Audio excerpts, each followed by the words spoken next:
KNUST-TEK TV. Experience educational television.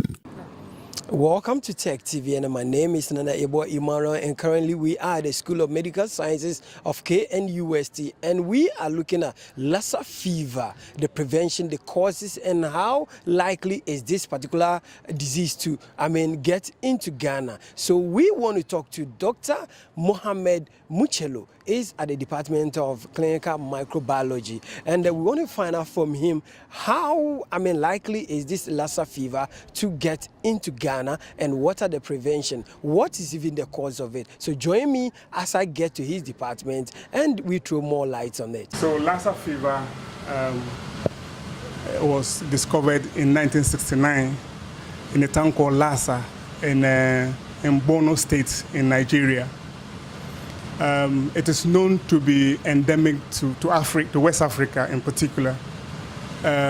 Countries like Liberia, Sierra Leone, Nigeria, and Guinea have had outbreaks since 1969.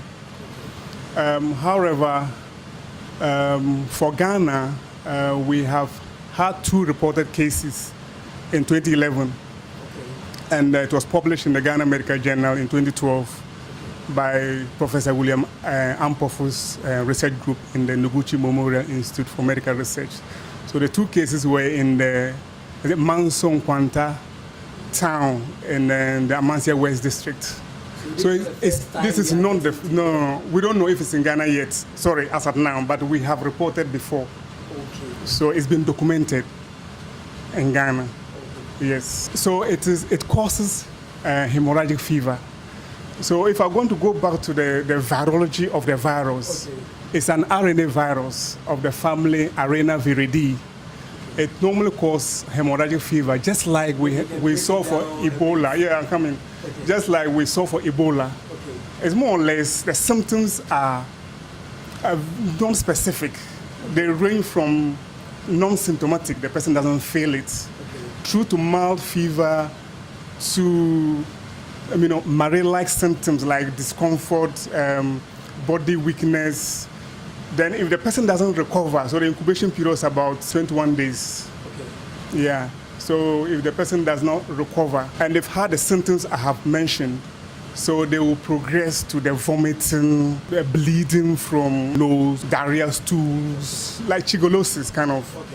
Okay. If again they don't recover, then they would progress to the septic shock, and then they will die.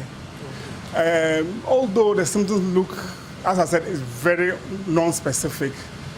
So unless, it mostly will elude clinicians, unless there is a notice of an outbreak, then people will look out for it. Otherwise, people will look at malaria and other things, because definitive diagnosis can only be made in specialized laboratory. Okay. But this is a category 4 virus. Now it's an outbreak in Nigeria. How likely is it to come? Well, it could, because traveling to Lagos is a daily, business. You fly from Kotoka to Murtala Mohammed. People go, so it can actually come in here. So we should be high on alert. What I haven't mentioned earlier on is that this virus is harbored by rats, but specific type called Mastocytosis natalensis. You wouldn't be able to differentiate them, so be careful with rats. So one, you want to reduce, basically community hygiene must be high, so we must keep our environment very clean. Personal hygiene, washing hands, because the transmission, which you didn't ask me, is actually from the rat's pens, like feces that are dried away, or the rat has urinated onto our maize. Anything that will find its way into human. So the rats harbor it, they don't die, it's just normal in them. It's only when it gets contact with human. People eat rats, the so-called bushmeat. Yes, so these are ways by which one can contract from the rodent into human.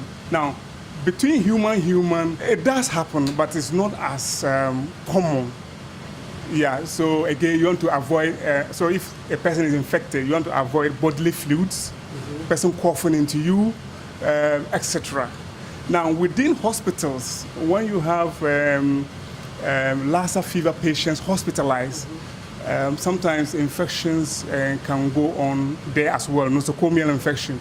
So again, they will take precautionary measures, isolate the patients, the so-called nursing barrier, make sure they are taken care of with protective, personal protective equipment, etc. The key thing is people must be aware that it's highly contagious, it can kill. So personal hygiene, community hygiene, awareness, just as we are doing, we are educating the public. Public awareness is critical. Believe in that there are certain organisms called viruses. It's critical for you to take measures. In the face of outbreak, you must abstain from rat delicacies.